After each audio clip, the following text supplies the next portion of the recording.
자, 할렐루야. 여러분 감사합니다. 우리 성령의 9가지 열매, 오늘 5번째 시간 화평의 열매라고 하는 제목을 가지고 함께 은혜를 나누길 원합니다. 특별히 오늘 인간관계 회복이라고 하는 부제를 가지고 함께 은혜를 나눌까 합니다. 자, 여러분 지난밤 잘 지내셨죠? 오늘 특별히 이 집회하는데 감사한 건 날씨가 그렇게 많이 춥지 않아 가지고 너무 감사합니다.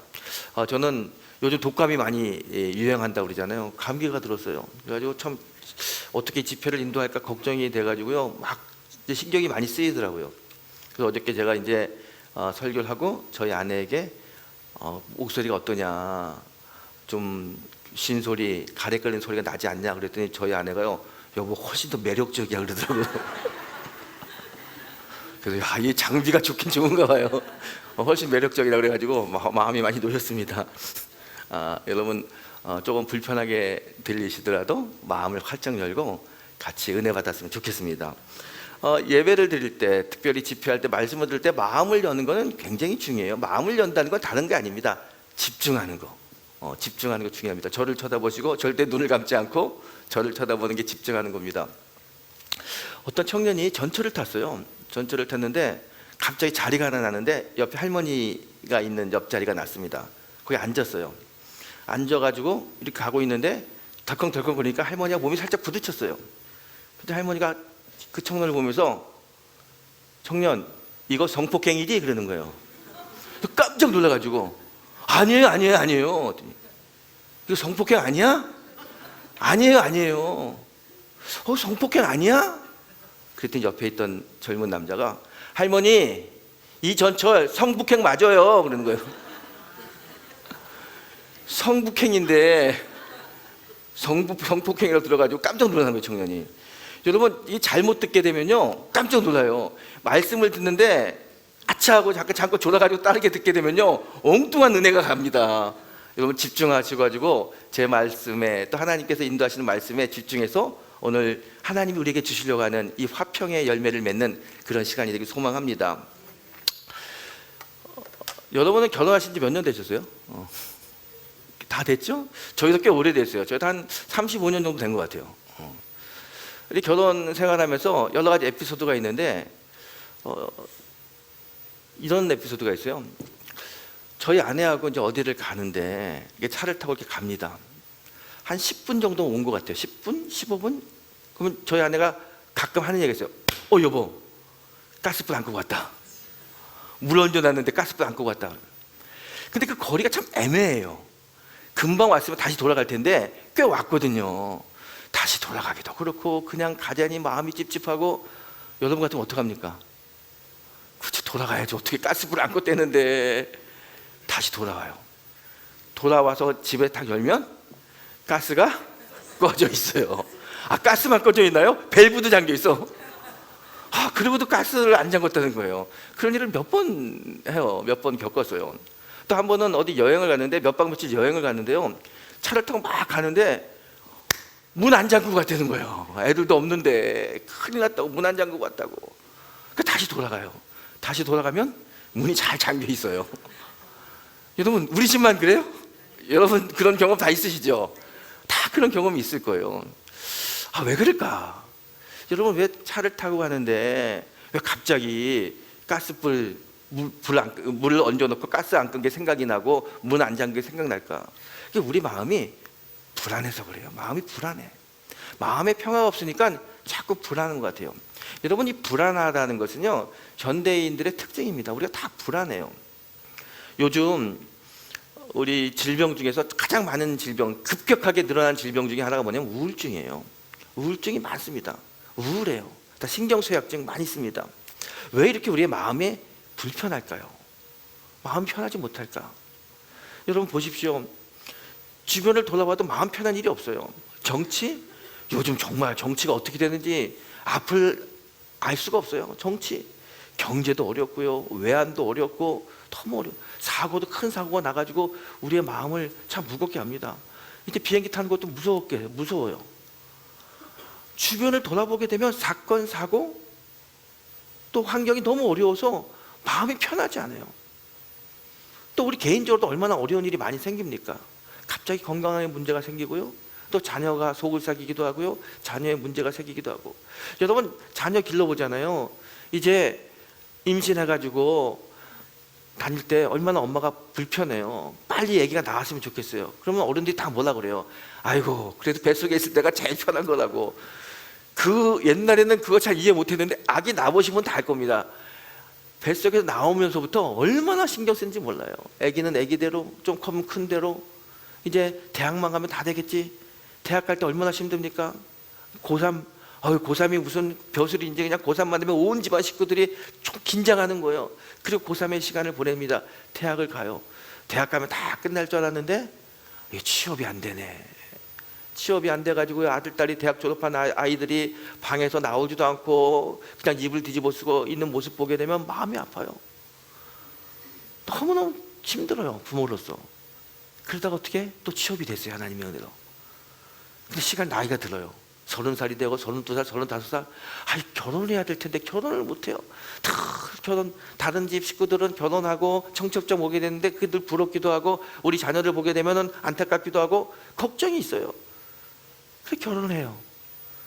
결혼하면은 손자 손녀하고 잘 살면 되는데 이게 또 사니 안 사니, 그리고 못 살겠다, 그리고 얼마나 힘든지 몰라요.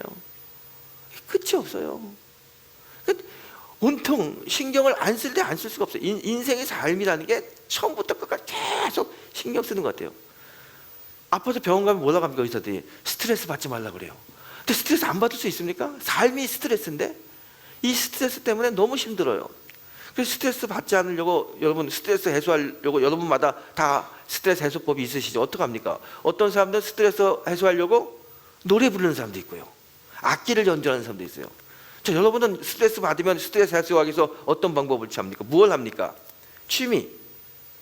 어떤 취미가 있어요, 여러분? 우리 권사님 어떤 취미가 있어요? 윷놀이. 그렇죠. 윷놀이 좋죠. 또 어떤 취미가 있고, 고스톱도 취미가 됐고요.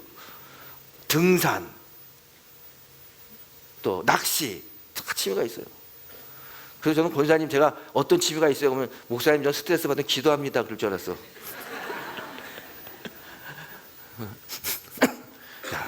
스트레스가 많이 있는데 여러분, 등산을 하든지 낚시를 하든지 윷놀이를 하든지 무엇을 하더라도 그때뿐이야.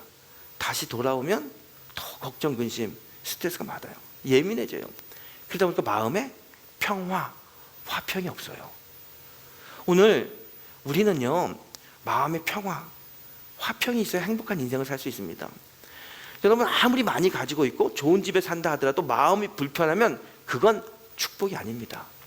콩 반쪽을 나눠 먹어도 마음이 편안하면요, 그게 행복한 거고요, 그게 축복이에요. 그래서 우리들이 맺어야 될 성령의 열매 중에 화평이라고 하는 것, 평화라고 하는 것은 너무너무 귀한 선물입니다.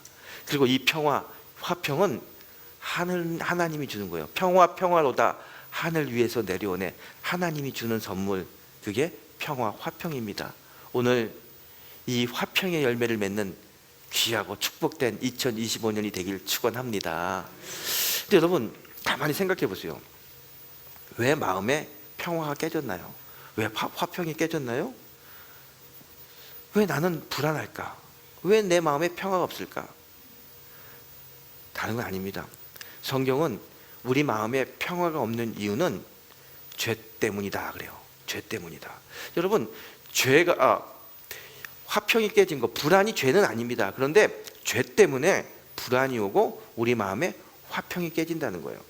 원래 인간은 스트레스 없이 불안하지 않게 만들어졌어요. 하나님이 우리를 창조하실 때 우리는요, 마음이 편안한 상태로 행복하게 살도록 하나님 만드셨어요. 자, 성경에 보게 되면 흙을 빚어서 하나님의 생명을 넣었다고 그랬어요. 우리는 하나님의 성품으로 만들어진 사람들입니다. 하나님은요, 불완전하지 않으세요. 불안한 분이 아닙니다. 하나님은 완전한 분이에요. 하나님은 평화로운 분입니다. 그 하나님의 속성이 우리에게 있어요. 그래서 하나님이 만든 이 완전이 우리에게 있기 때문에 우리는 완전한 사람들이지 불완전한 사람들이 아니에요. 불안하지 않아요. 그런데 하나님의 그 속성, 평화가 있는데, 화평이 있는데, 언제부턴가 우리의 하나님의 속성이 없어지면서 우리 마음에 불안이 생겼어요. 언제부터 불안이 생겼을까? 다른 거 아니에요. 우리 안에 죄가 들어오면서부터 불안이 생기는 거예요. 하나님과 우리와의 관계가 깨어지면서부터 우리 마음에 불안이 생기는 겁니다. 여러분, 원래 하나님은요, 우리를 만들 때 영적으로 만들잖아요. 우리의 영은 하나님과 연결돼 있어요. 그래서 늘 우리가 하나님을 찾으면 하나님이 우리를 만나주시고, 또 하나님이 우리를 부르시면 우리가 하나님을 찾아가고 영적으로 교제합니다. 그런데 이 영적인 이 교제가 깨지는 순간에 우리 마음에 불안, 걱정, 근심이 오는 거예요. 이게 언제 깨졌느냐? 창세기에 보게 되면 선악과 사건 때문에 깨지는 겁니다. 여러분, 아담과 하와가 에덴 동산에 있을 때 너무 행복하게 살았어요. 그때는 걱정 근심이 없어요. 걱정 근심이 없는데 그때 선악과 사건이 일어나면서 걱정 근심이 생기기 시작하는 겁니다. 보세요. 어제도 제가 그 말씀드렸는데 아담이 혼자 있었어요. 하나님이 아담을 먼저 만들었어요. 근데 혼자 있는 게 보기 좋지 않았어요. 그래서 아담의 갈비뼈를 뽑아가지고 하와를 만들었어요. 하와는 인생에서 아마 인류 역사상 가장 행복한 여자라고 이야기합니다. 왠지 아세요? 시어머니가 없어가지고 행복하대요. 하와는 시어머니가 없어서 행복하대. 이게 농담인지 아닌지 모르겠는데 정말 행복하게 만들어졌어요. 그리고 하와를 데리고 이렇게 아담에게 딱 왔을 때 아담이 그 여인을 보면서 뭐라고 그래요? 내 뼈 중에 뼈, 살 중에 살이로다. 여러분, 이런 프로포즈가 어디 있습니까? 여자를 보면서 내 뼈 중에 뼈, 내 살 중에 살이다. 이런 프로포즈를 받는다면 모든 여자는 다 결혼하겠다 그럴 거예요. 정말 이렇게 아름답게 아주 좋은 멘트를 가지고 프로포즈했어요. 그렇게 사랑했던 사람이 바로 하와입니다. 여러분, 여기 결혼들 다 하셨죠? 결혼하셨는데 결혼할 때 프로포즈 하시잖아요. 여러분, 어떻게 프로포즈 여자분들은 받으시고 남자분은 하셨나요? 생각나세요? 하도 오래돼서 생각도 잘 안 나시죠? 저는 말씀을 준비하면서 내가 35년 전에 프로포즈 어떻게 했을까 가만히 생각해 봤어요. 누가 프로포즈 먼저 했을까? 우리 아내가 저에게 했을까? 내가 먼저 했을까? 가만히 생각해 보는데요, 누가 먼저 했을 것 같아요? 잘하시네. 제가 저희 아내를 참 좋아했어요. 그래서 학교 다닐 때 막 쫓아다녔어요. 몇 년 쫓아다니다가 더 이상 쫓아다니기가 싫은 거야. 이제 같이 살고 싶어. 그래가지고 결혼을 해야겠는데 저는 이제 신학생인가 뭐 아무것도 없잖아요. 아무것도 없고요. 그래서 남의 집 귀한 딸을 이제 나한테 시집 오라고 했는데 어떻게 할까? 내가 가진 거 또 어떤 사회적인 신분으로 결혼하자고 할 수도 없고 그냥 이제 졸업하면 저 시골에 가서 개척해야 되는 형편인데 어떻게 이야기를 잘해서 저 여자의 마음을 사로잡을까 고민하는 거예요. 고민하고 그러다가 깨달았어요. 그래서 교회를 다니니까 좀 영적으로 접근해가지고 내가 저 여자의 마음을 사로잡아야겠다. 그래서 어느 날 제가 이제 카페로 불러가지고 프로포즈 하려고 이야기했어요. 저희 아내에게. 저희 아내 이름이 미경이에요. 미경 씨. 내가 다른 건 몰라도 나하고 결혼하면 내가 딱 두 가지는 약속해 주겠다. 하나, 내가 항상 당신보다 늦게 자겠다. 잠든 당신을 보면서 하나님 이렇게 좋은 여자를 저에게 주셔서 감사합니다. 꼭 감사 기도를 한 다음에 잠자리에 들겠다. 그리고 두 번째, 당신보다 항상 일찍 일어나겠다. 그래서 잠든 당신을 보면서 이렇게 좋은 여인을 주셔서 감사합니다. 내가 그렇게 평생 살겠다고. 그랬더니요, 그 말에 감동을 받았는지 저희 아내가 그 자리에서 예스 그러더라고요. 제가 이 약속을 얼마나 지켰던 것 같아요. 정말 남자 참 나빠요. 저도 남자지만 참 나빠. 그때뿐이야. 신혼여행 가서도 제가 먼저 잤고요. 제가 늦게 일어났고요. 지금까지도 어떤 때는 여보 일찍 일어나 나도 깨워줘야 돼. 먼저 일어나고 이야기해요. 남자들이 그때는 막 프로포즈 할 때는 별도 따질 것 같고 온갖 거 다 해줄 것 같지만 결혼하면 안 그래요. 왜 그런가 봤더니요, 그게 아담으로부터 내려오는 유전인 것 같아요. 아담도 처음 봤을 때는 내 뼈 중에 뼈, 살 중에 살이라고 막 그러더니 결혼 딱 한 다음에 어떻게 바뀌어요? 선악과를 따서 먹었어요. 하나님이 내려옵니다. 아담에게 네가 왜 그 열매를 먹었냐 그랬더니 아담이 뭐라 그래요? 하나님이 주신, 하나님이 저에게 보내신 이 여자가 이 나무의 열매를 먹게 했습니다. 난 안 먹으려고 했는데 이 여자가 따서 줬기 때문에 어쩔 수 없이 먹었어요. 그래요. 자, 조금 전까지만 해도 내 살 중에 살이요 뼈 중에 뼈죠 이랬던 이 아담이 어떻게 이렇게 확 바뀔 수 있습니까? 참 남자 나빠요. 저도 남자지만 남자 참 나빠.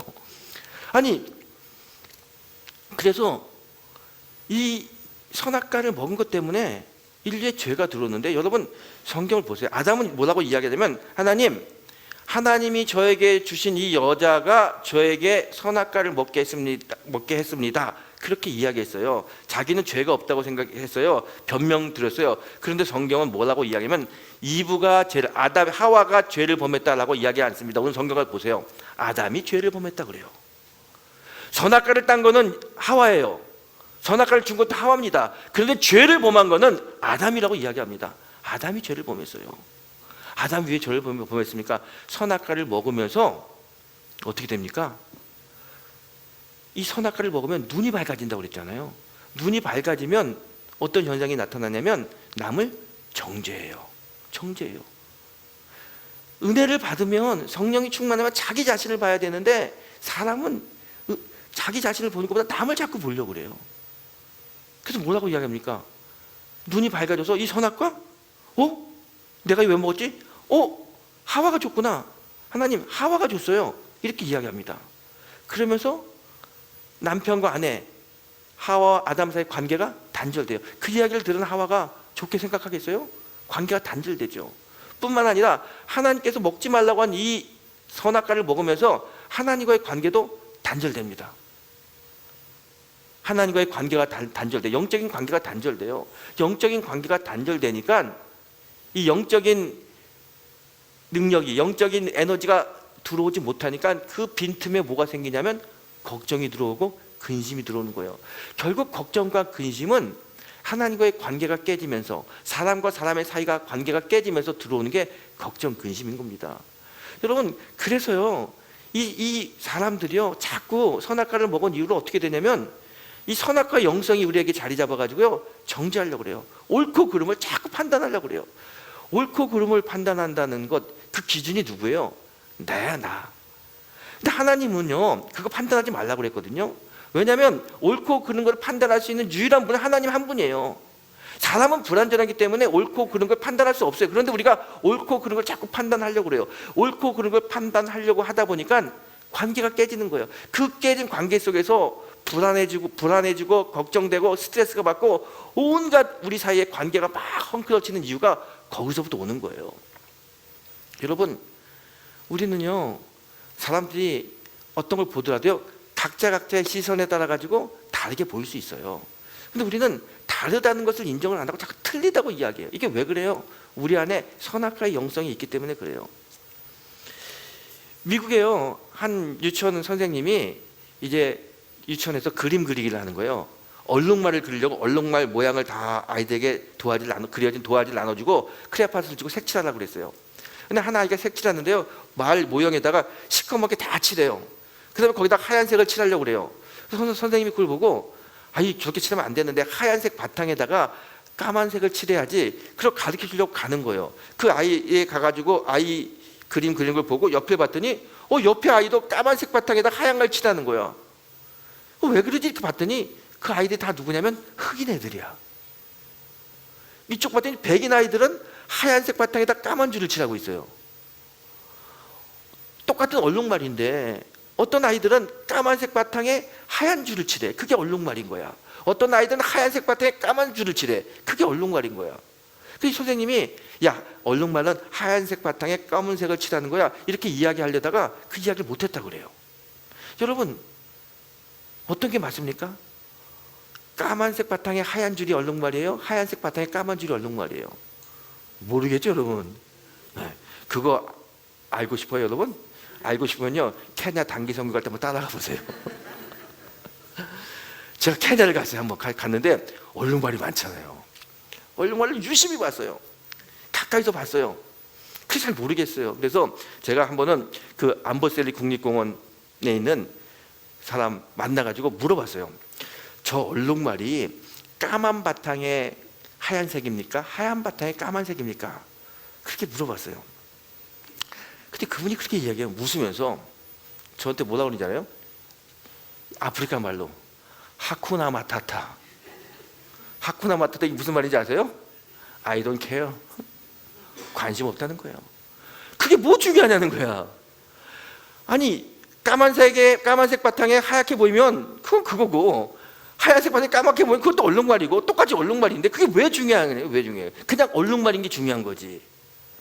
제가 그때 그걸 보면서 그래, 까만색 바탕에 하얀색이건 하얀색 바탕에 까만색, 뭐가 중요해? 그냥 얼룩말이 중요한 거지.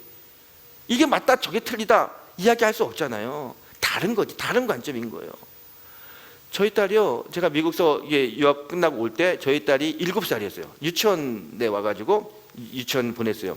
미술학원을 보냈어요. 미술학원 보냈는데 어느 날 오더니 막 미술학원 안 간다는 거예요. 씩씩대는 거예요. 왜 안 가냐? 그때 아이들이 막 놀린대. 선생님도 자기를 놀리고 막 놀린대요. 그 왜 이야기해보라고. 그랬더니 그날 선생님이 무지개를 그리라고 해서 무지개.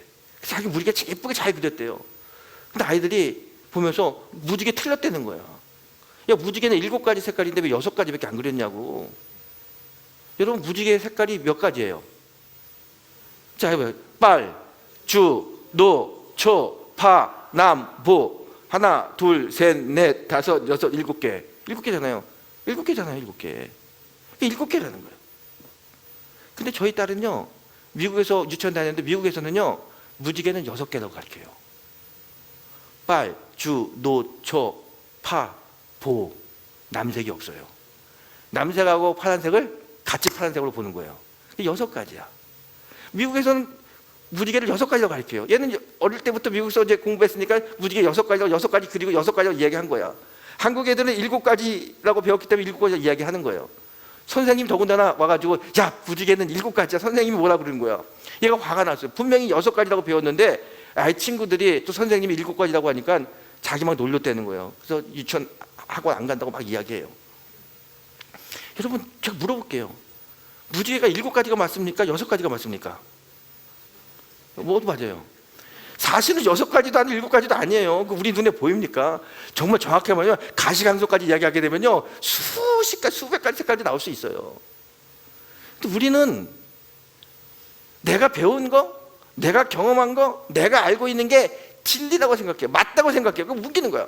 그리고 그게 아니라고 하는 사람은 뭐예요? 다른 게 아니라 틀렸다고 해요. 너 틀렸어. 너 6가지야. 무지개 6가지 틀렸다고 이야기하는 거예요. 하얀 바탕에 까만색이 얼룩말이야. 까만 바탕에 하얀색은 얼룩말이 아니야. 틀렸다고 이야기해요. 다른 거예요. 틀린 게 아닙니다. 왜 자꾸 우리는 틀렸다고 이야기합니까? 우리 안에 선악과의 영성이 있어서 그래요. 정지하려고 하는 영성. 그것 때문에 결국 관계가 흐트러지는 거예요. 깨지는 거예요. 우리가 힘들어요. 부모와 자식 간에 힘들어. 며느리와 시어머니 간의 관계가 힘들어. 부부 간의 관계가 힘들어져요. 다른 것을 인정해야 되는데 틀렸다고 생각하니까 자꾸 관계가 힘들어지는 거예요. 여러분과 남편과 아내, 부부가 닮았나요? 닮은 분도 있지만 틀린 분도 많잖아요. 다른 분도 서로가. 저도 저희 아내하고 꽤 오래 살았지만 정말 안 맞아요. 저는요, 결혼하기 전까지 김치를 먹지 않았어요. 우리 집은 김치를 안 먹는 집이에요. 김치. 그래서 제가 외국 갔더니 외국 친구들이 야, 너는 왜 네 몸에서 김치 냄새가 안 나냐 그래요. 김치를 안 먹었으니까. 근데 저희 아내는 김치 없이는 못 살아. 제가 연애해가지고 이제 인사하러 저기 처갓집에 탁 갔는데요. 그래도 사위 될 사람이 왔다고 저희 장모님이 밥상을 탁 차려준 거야. 그 집에서 아마 제일 좋은 음식 차려준 것 같아요. 김치찌개, 김치전, 김치볶음, 두부김치. 젓가락이 어디를 가야 될지 모르겠어. 저는 김치를 안 먹는데 참 힘들었던 거예요. 그 정도로 달라요. 근데 그런 다른 사람끼리 이제 만나서 결혼을 해서 사는데 성격도 안 맞고 여러 가지 안 맞아요. 근데 여러분 다 그런 경험도 있지만 잘 안 맞아서 싸워 다툰 것 중에 별것도 아닌데, 지금 와서 생각하면 별거 아닌데 잘 다퉜던 게 뭐냐면, 화장실에 가면 저는 치약 쓰는데 저는 어릴 때부터 치약을 밑에서부터 짜라고 배웠거든요. 그래서 저는 화장실에 가면 치약이 빳빳하게 서 있어야 기분이 좋아. 그날 아침에. 그래서 밑에서부터 짜는데 저희 아내는 잡히는 대로 짜는 거야. 이렇게 자꾸 아무데나. 그래서 저희 아내가 화장실에 갔다가 먼저 양치하고 나오면은 치약이 딱 서가지고 나를 반겨야 되는데 이렇게 서가지고 저를 반겨. 저는 그게 너무 마음에 안 드는 거예요. 그래서 신혼 초에 여보, 당신은 왜 맨날 치약을 이렇게 짜냐고. 좀 치약을 밑에서 짜라고. 그 저희 아내는 그래요. 아니 항상 말을 그런 식으로 하냐고. 그 결국은 다투잖아요. 치약 갖고 싸움 시작이 항상과 맨날이 싸우는 거야. 자주 다퉜어요. 그러면서 제가 그래요. 여보, 치약을 밑에서부터 짜. 나는 어릴 때부터 이렇게 밑에서 짜는 걸 배웠기 때문에 이렇게 하는 게 너무 좋아. 좀 나한테 좀 맞춰달라고. 나를 좀 이해하라고. 그리고 밑에서 짜라고. 근데 저희 아내는 당신이 나를 이해하래. 그리고 아무데나 짜자는 거야. 이게 너무 안 맞는 거예요. 그것뿐이 아니라 여러 면에서 안 맞아요. 여러 면 안 맞는데, 여러분, 저는 목사인데 목사 가정이 부부싸움 할까요, 안 할까요? 우리 자주 오시는 분들 같아. 우리도 부부싸움 많이 해요. 요즘은 나이가 되니까 요즘 많이 안 해요. 근데 젊었을 때는 정말 많이 싸운 것 같아요. 목회를 하면서도 싸워요. 그래서 뭐 안 싸워. 한 번은 저희 아내하고 대판 싸웠어요. 싸우고 나서 하도 화가 나가지고 집을 나왔어. 제가 할 수 있는 최후의 반항이 집 나오는 거야. 나왔는데 갈 데가 없네. 갈 데가 없어. 또 지갑도 두고 나왔어. 그래가지고 그래도 나왔는데 그래도 몇 시간 있다 들어가야 될 거 아니에요. 금방 들어갈 수는 없으니까. 그래서 뭐 지갑도 갈 데도 없고 빙빙 돌다가 그냥 교회로 왔어요. 교회 와가지고 제 사무실에 들어갔어요. 화는 나고 불은 안 삭혀지고, 그런데 성경책이 있으니까 성경책을 꺼내가지고 습관처럼 성경을 읽고 있어요. 성경을 읽고 있는데 참 희한한 게 있는 거예요. 성경을 읽는데 성경에 이거는 분명히 문장적으로 이해라고 하는 단어가 쓰여져야 되는 문장인데 이해라는 말이 아니에요. 여러분 그거 아세요? 성경에 이해라는 단어가 없어요. 딱 한 번 나와요. 이해라는 단어가 없어요. 이해라고 하는 단어가 있어야 될 그 자리에 어떤 단어가 있는지 아세요? 인정이라는 단어가. 인정. 여호와를 이해해라 그러잖아요. 여호와를 인정하라. 성령을 이해하라 그래요? 성령을 인정하라. 인정. 제가 그 성경 보면서 깨달은 게 있어요. 왜 이해라고 하는 단어가 없고 인정이라는 게 있을까? 그때 확 깨달음이 나요. 상대방을 자꾸 이해시키려고 하고 이해하려고 하는 게 아니라 인정해야 되는구나. 인정해야 돼. 나는 아내가 나를 좀 이해했으면 좋겠어요. 좀 이해하라고, 나를 좀 이해해달라고 이야기해요. 그 아내를 이해하려고 내가 생각도 많이 했어요. 근데 그게 안 돼요. 왜 안 되는지 아세요? 이해라는 것은요, 여러분, 내가 자녀를 이해해, 내가 선생님을 이해해, 목사님을 이해해, 이해는요, 내 마음에 들어야, 내 뜻대로 돼야 그 이해가 되는 거예요. 내 마음에 안 되고 내 뜻대로 안 되면 절대로 이해가 안 됩니다. 그게 이해가 안 돼요. 이해는 선악과의 영성이에요. 인정은 생명의 영성입니다. 에덴 동산에 선악과 나무가 있고요, 생명나무가 있어요. 생명나무의 열매가 뭐예요? 생명나무의 열매, 그걸 우리가 먹어야 되는데 그게 생명나무의 영성이에요. 인정이 그거예요. 이 사람은 이 사람대로, 이 집사는 이 집사람대로 인정하는 것, 이게 나와도 다른 거지 틀린 게 아니구나. 이런 마음을 가질 때 우리 안에 평화가 옵니다. 여러분, 왜 아까 며느리하고 시어머니하고 고부간의 갈등이라고 그러잖아요. 왜 고부간의 갈등이 있습니까? 이해가 안 돼. 서로 이해가 안 돼. 시어머니는 며느리가 이해가 안 돼. 며느리는 시어머니 이해가 안 돼. 이해하려고 하니까, 이해는 굉장히 이기적인 단어예요. 이해는 선악과 영성에서 나오는 겁니다. 이해하는 게 아니라 인정하세요. 며느리는 며느리대로, 시어머니 시어머니대로, 자녀는 자녀대로, 부모는 부모대로 인정하는 겁니다. 목사님 목사님으로, 장로님은 장로님으로 인정하면, 우리 다 인정하면 고개가 끄덕여져요. 그리고 그 인정 속에서 우리는 서로를 이해할 수 있고 화합할 수 있고 연합할 수 있는 겁니다. 여러분, 내 뜻대로 하려고 하다 보니까 관계가 깨지고 관계가 헝클어들고 그리고 어려워지는 거예요. 내 뜻대로가 아니라 상대방을 다 인정하는 그런 영성을 갖는 성도가 됐으면 좋겠습니다. 여러분, 왜 우리가 현대 사회에 살면서 자꾸 불안합니까? 인정을 못 받아서 그래요. 상대방이 나를 인정 못하고 나도 내 스스로도 인정이 안 되니까 불안한 거예요. 요즘은요, 통신이 굉장히 잘 발달됐잖아요. 인터넷도 있고 핸드폰도 있고. 그런데도 훨씬 더 우리들은 외로워요. 더 외롭습니다. 이 통신이 발달 안 될 때는 얼마나 힘드냐면요, 저는 그런 경우죠. 제가 필리핀에서 이제 선교사 할 때 봉헌식을 한다고 한국에서 손님들이 와요. 교회를 잘 져가지고 봉헌식을 합니다. 손님들이 와가지고 이제 화요일 날 11시에 봉헌식 합니다. 현지인들에게 다 알려줬어요. 준비를 다 해요. 그리고 제가 화요일 날 아침에 일찍 이제 공항에 가는 거예요. 비행기 오면은 그분들 모시고 이제 가려고. 근데 비행기가 연착이 된 거예요. 비행기가 못 온대. 전화도 없어요. 카톡도 없어요. 저기서 기다리고 있는데 어떻게 해요? 막 다시 가는 거야. 차통 막 가서 오늘 못 온답니다. 오늘 비행기가 도착 못 온답니다. 내일 다시 모이세요. 다시 내려와요. 그리고 그 다음날 또 올라가요. 근데 이 사람들이 다 시간 맞춰놨다가 이제 다 취소되고 어제 다 기다리는데 오늘 다 안 오잖아요. 또 한국에서 온 손님들은 왔는데, 야, 우리가 봉헌식을 왔는데 어쩌면 이게 손님들이 이 현지인데 아무도 없냐고 굉장히 섭섭해해요. 어제 연락이 안 돼가지고 못 온 건 모르고. 이 통신이 어려우니까 서로 오해가 생기고 힘들어요. 근데 요즘은 통신이 얼마나 잘 됩니까? 핸드폰도 있으니까요. 영상통화, 세계 각국에 다 영상통화되고 너무 편해요. 그런데 사실은 이렇게 통신이 발달됐지만 우리들의 삶은 더 외로워요. 여러분, 전화, 카톡 다 있지만 친구와 아내와 남편 잘 얘기됩니까? 전 한 번은 이런 적이 있어요. 제가 누웠는데 서로 요즘은 다 그냥 누워서도 핸드폰 보잖아요. 핸드폰. 저도 핸드폰 보고 저희 아내도 핸드폰 보고. 제가 갑자기 여보 자? 문자 보내왔어요. 근데 여기서 아니? 그래서 왜? 내일 일찍 깨워줘. 알았어, 일찍 자. 아니, 돌고 얘기하면 되는데 카톡 갖고 왔다 갔다 하는 거예요. 그래서 제가 이게 무슨 짓인가.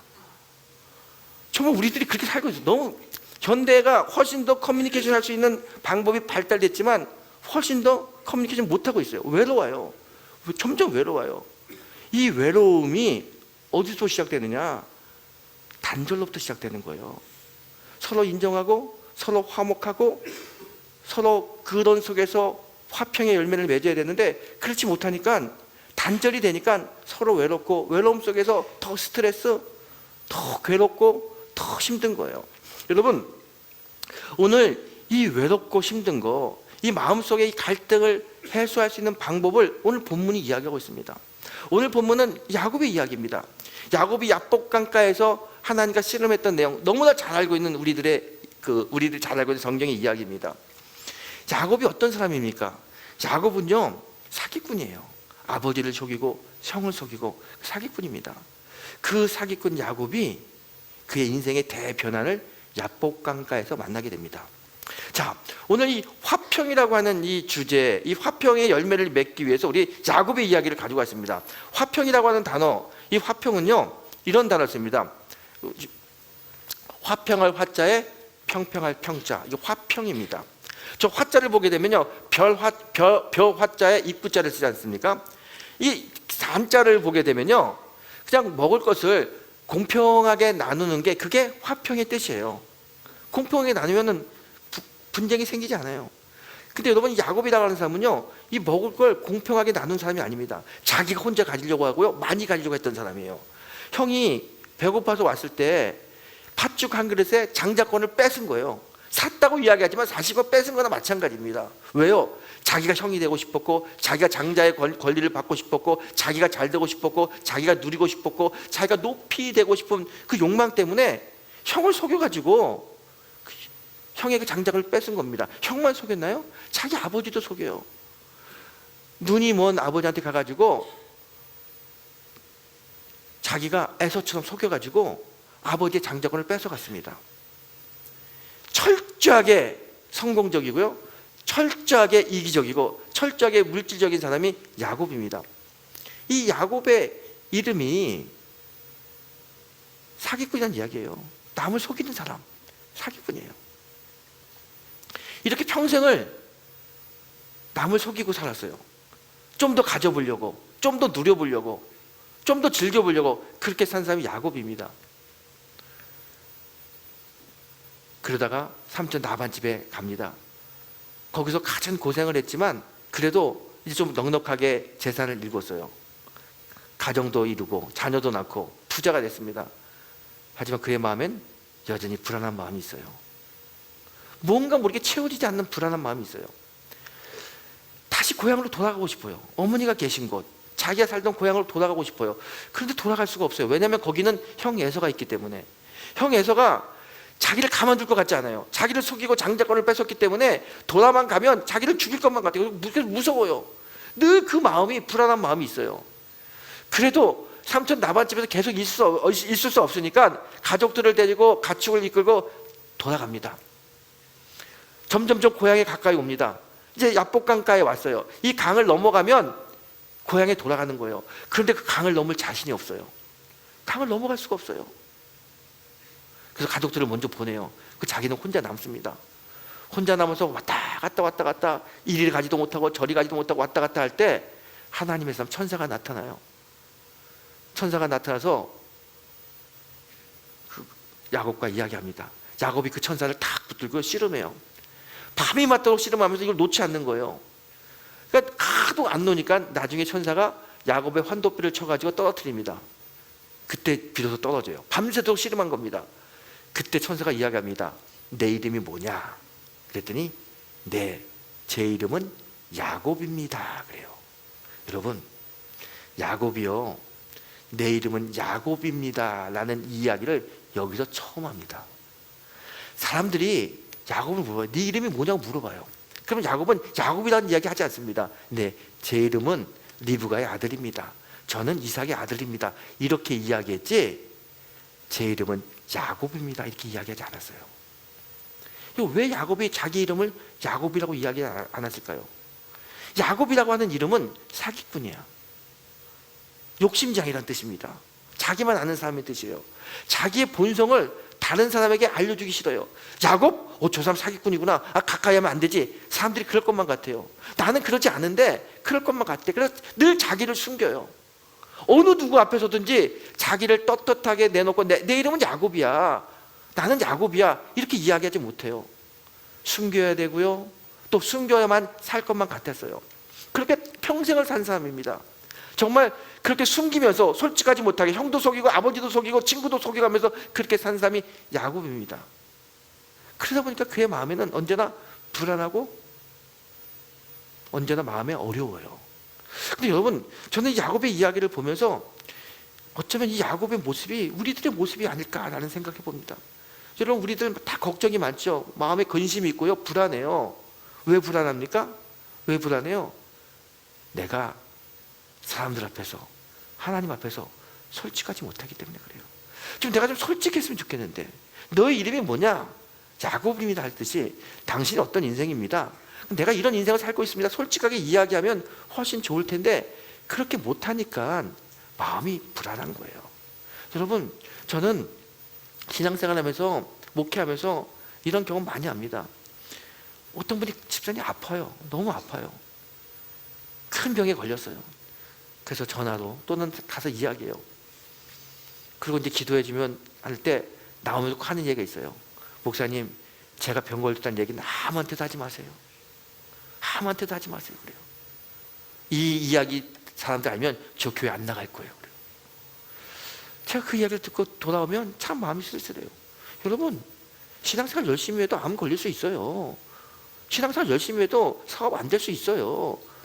교회 봉사 열심히 해도 아이가 대학에 떨어질 수 있어요. 그게 뭐라고. 아니, 그러면 더 목사님, 우리 아이가 대학에 떨어졌는데 마음 아파요. 기도해 주세요. 내가 이런 큰 병에 걸렸는데 좌절하지 않도록 기도해 주세요. 중보해 주세요. 나 사업에 실패했는데 그래도 다시 일어설 수 있도록 하나님께 기도해 주세요. 그렇게 되는 게 그래야 되는 거 아닙니까? 그런데 우리들은요, 진짜 야곱 같아요. 내 이름이 뭐냐? 야곱이라는 얘기를 못해요. 자꾸 숨겨요. 아니, 아플 수도 있고 가정이 깨질 수도 있고 사업이 실패할 수도 있고 자녀가 안 될 수도 있죠. 솔직하지 못해요. 야곱이 한평생 그가 하나님과 단절된 관계, 그것 때문에 힘들었던 이유가 뭔지 아세요? 솔직하지 못해서 그래요. 솔직하지 못하기 때문에 사람과 사람 사이의 관계가 단절된 거예요. 이 사람 앞에서 솔직하지 못하니까 하나님 앞에서 솔직하지 못해요. 그러니까 하나님과의 관계도 회복이 못 되고 늘 불안해요. 여러분, 하나님과의 관계가 회복되지 못하면 사람은 불안합니다. 걱정이 있어요. 하나님과의 관계가 회복돼야 걱정 근심이 없는 평화가 하늘로 또 내려옵니다. 이 선악과의 영성을 깨트리고 생명의 영성을 갖기 위해서는요, 하나님 앞에 솔직하게 서야 되는 거예요. 아프면 아픈 대로, 잘못되면 잘못된 대로, 아쉬우면 아쉬운 대로 하나님 앞에 서가지고 이야기하는 겁니다. 여러분, 우리가요 신앙생활 하면서 사람들 앞에서도 정직하지 못하고 솔직하지 못하니까 하나님 앞에서도 솔직하지 못해요. 좀 잘못된 게, 좀 어려운 게, 좀 아픈 게 그게 죄는 아니잖아요. 내가 원하는 것도 아니고 괜찮아요. 이야기할 수 있어요. 저는 우리 성도들이요, 이 화평의 열매를 맺기 위해서 좀 성도들끼리도 솔직했으면 좋겠고 하나님 앞에서도 솔직했으면 좋겠어요. 하나님께 기도할 때 여러분 솔직하게 기도하세요. 하나님, 나 너무 아파요. 또 미워하는 사람이 있으면 하나님, 나 이 사람 때문에 너무 미워요. 솔직히 기도하세요. 괜찮아요. 여러분, 제가 목회하는 저 목사님이잖아요. 저는 미워하는 사람이 있을까요, 없을까요? 있을까요, 없을까요? 제가 미워하는 사람이 있으면 어떻게 할까요? 저도요, 미워하는 사람이 있죠. 사람이니까. 미워하는 사람이 있으면 저는 하나님 기도해요. 하나님, 나 김집사가 너무 미워요. 미워요. 기도해요. 내가 목사니까 미워하면 안 돼. 그렇지 않아요. 나 미워하는 마음이 있는데 어떻게 미워한다고 이야기합니다. 난 기도해요. 김집사가 너무 미워요, 목사님. 아니, 하나님 미워요. 그럼 하나님 가끔 그래요. 야, 그럼 내가 어떻게 해줄까? 데려갈까? 그래요. 그렇게까지 밉진 않고요. 제가 너무 김집사가 밉다고 그러면 하나님 물어봐요. 왜 미워? 왜 미워? 그래요. 아니, 신방 간다고 그랬더니 목사님 오지 말라고 그냥 전화로 기도만 해달라고 그 전화로 기도했더니 신방 안 온다고 뒤에서 막 씹어대요. 속장 해달라고 그래가지고 이번에 애도 길러야 되고 몸도 아파서 속장 못한다고 그래가지고 속장 다른 사람 시켰더니 나를 무시했다고 뒤에서 막 씹어대요. 그게 너무 미워요. 그런 적도 있어요. 그런데 하나님께 미웠다고 기도하면은요, 하나님께서 그런 마음을 주셔요. 다 이야기해보라는 거야. 뭐가 미운지 이것저것 다 이야기합니다. 이야기하는 과정 속에서 하나님 그래요. 야, 그래서 성령이 필요한 거야. 그 미워하는 마음을 녹여줄 수 있는 성령이 필요한 거야. 성령이 오면 미워하는 마음이 녹아지고 그 사람이 국률하게 보이고 안타깝게 보이고, 성령이 오면 그 사람을 위해서 기도해 줄 수 있고, 그러면 너의 마음에 평화가 와. 저는 주님과 기도하면서 그런 응답을 많이 받습니다. 목회하면서 저를 힘들게 하는 분들 생기죠. 정말 미워요. 그렇지만 밉다고 그냥 하나님 앞에 밉다고 기도하면은요, 어느 순간에 그 사람을 불쌍하게 보이게 해주시더라고요. 왜 그렇게 이야기하는지, 왜 그렇게 행동하는지 그냥 불쌍해요. 그래서 막 밉다고 기도하다가 나중에는 그 사람을 위해서 기도하게 돼요. 그럼 마음에 굉장히 평화가 와요. 저는 그때 깨달은 게 있습니다. 오늘 야복강가에서 막 불안한 마음, 이 평화가 깨진 야곱이 막 하나님과 씨름할 때 하나님 물어봐요. 내 이름이 뭐냐? 그때 야곱이 처음으로 제 이름은 야곱입니다 그래요. 처음으로 하나님 앞에 솔직한 거예요. 제 이름은 야곱입니다. 저는 사기꾼입니다. 아버지를 속인 사람이고 형을 속인 사람이고 친구를 속인 사람입니다. 저는 사기꾼입니다. 야곱입니다. 하나님께 솔직하게 이야기했어요. 이 솔직하게 이야기하는 이 순간에 야곱이 그동안 가지고 있던 불안한 마음, 걱정의 마음이 싹 녹아집니다. 그 마음을 하나님이 아셔요. 그리고 뭐라고 이야기합니까? 야곱아, 이제 너는 야곱이 아니야. 내가 너를 이스라엘이라고 부르겠다 그래요. 하나님의 회복, 평화가 임한 거죠. 하나님 앞에 솔직하면요, 평화가 임합니다. 하나님 앞에 솔직하게 고백하면요, 이 선악과의 영성이 생명나무의 영성으로 바뀝니다. 하나님이 그렇게 해줘요. 그래서 이 화평은 성령의 열매라고 이야기하는 겁니다. 하나님 앞에 솔직할 때, 성령이 우리에게 들어올 때, 성령이 나를 인도할 때 우리는 화평의 열매를 맺을 수 있습니다. 여러분, 너무 신앙생활하면서 사람들에게 눈 잘 보이려고 하지 마세요. 나는 모자라요. 그냥 평범한 사람이에요. 아니면 어떨 때는 평범하지도 못하는 경우도 있어요. 그냥 모자라면 모자란 대로 그냥 신앙생활 하는 거예요. 그리고 좀 이해해달라고, 난 이런 사람이라고 솔직하게 이야기하고, 또 이런 부족한 모습을 긍휼히 여겨달라고 하나님께 기도하고, 그러면서 살아보세요. 우리 마음에 평화가 옵니다. 여러분, 여러분의 약함과 여러분의 연약한 모습들, 우리 사람은 다 비슷해요.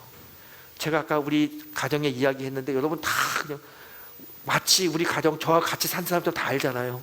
왜 그래요? 다 비슷한 거예요. 사람의 마음 다 비슷해요. 신앙생활, 신앙이 좋고 신앙이 나쁘고 다 거기에요. 다 비슷해요.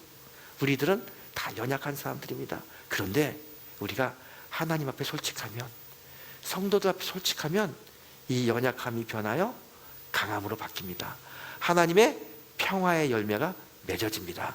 이 화평의 열매는 하나님 앞에 솔직할 때 맺어지는 겁니다. 그러니 여러분, 그냥 마음 숨기지 마시고요, 그냥 솔직하게 얘기해주세요. 아프면 와서, 권사님 나 아파 기도해줘. 목사님 나 힘들어 좀 기도해줘요. 또 때로는 와서, 목사님 나 배고파 밥도 좀 사줘. 그래요, 저 밥도 사줄 수 있어요. 얼마든지 사줄 수 있어요. 그렇게 하세요. 솔직하게. 우리 예수 안에서 형제잖아요.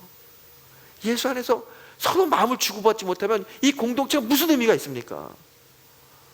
내가 이것 때문에, 내 체면 때문에 숨기고, 내 체면이 깎일까봐 이 말 하지 말아야 되고, 이렇게 신앙생활 안 했으면 좋겠어요.